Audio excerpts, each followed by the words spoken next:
Good evening, citizens of the planet Ringbeller, and welcome to the news. My name is Crumbaker. And I'm Monk. As always, tonight's story, imagination.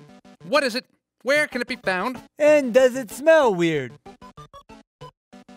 Yes, but more importantly, how can we tap into this powerful energy source? We know imagination is found in large quantities on the planet Earth. However, the last time we visited their planet, things didn't really go so well. I was trying to microwave a Pop-Tart and, things just got really out of hand. Yeah, so anyway, grown-up Earthlings are a little turned off by the idea of an alien and a robot hanging around their planet. So we decided to ask kids if they'd help us out. That's right. We go live now to one of our favorite reporters, Ruby, via satellite, who's down on Earth and about to interview a very interesting person from her planet. Ruby, over to you. Thanks, Crumbaker. Thanks, Unc. I'm Ruby, and today I'm here with a grown-up Earthling named Seth Godin. He uses his imagination as a writer. Hi, I'm Seth. Hi, I'm Ruby. What a pleasure to meet you. Thanks for coming over. Nice to meet you. So how would you define the word imagination? So for me, imagination is what happens when a human being discovers something that turns out to be true that no one knew before. You say, this might not work, and then you find out it does. So what would you say to someone who doesn't think that they have an imagination? Pshaw. I would say you've been successfully brainwashed, haven't you? Because at least once in your life, have you ever told a joke that was funny? At least once in your life, have you ever helped somebody figure something out? At least once in your life, have you ever drawn a picture that no one had ever drawn before? If you've done it at least once, then we know you have an imagination. Now the only question is, will you choose to be brave enough to use it?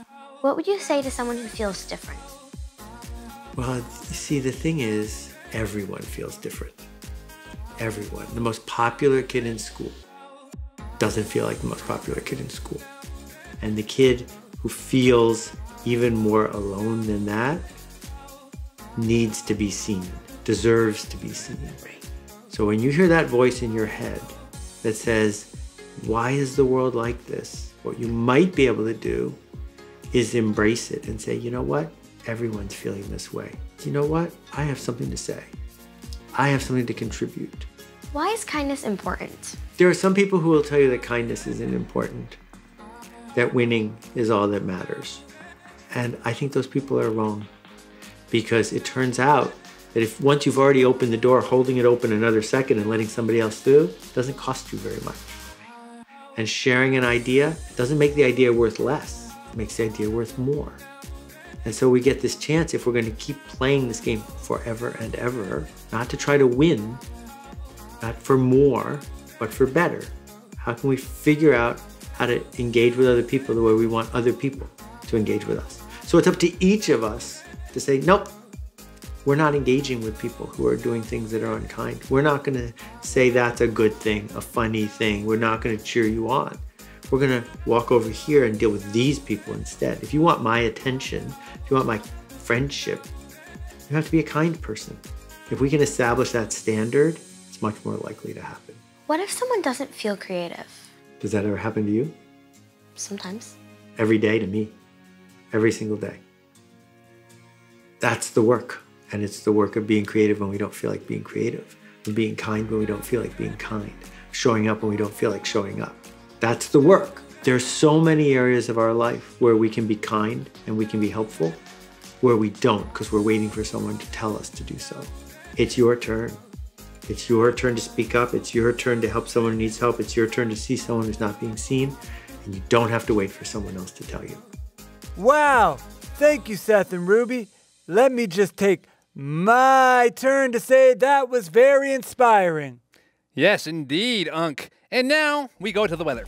That's right, it's time to beam up a different life form that we've abducted from the planet Earth to tell us what the weather is like on their planet.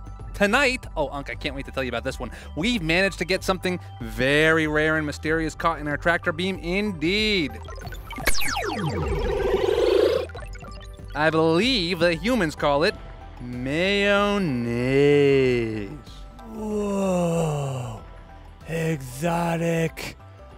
Oh, wise jar of mayonnaise, please tell us the secrets of the Earth's weather system now.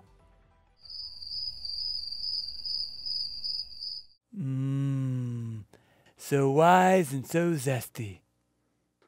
Well, that's it for the news. My name is Crumbaker.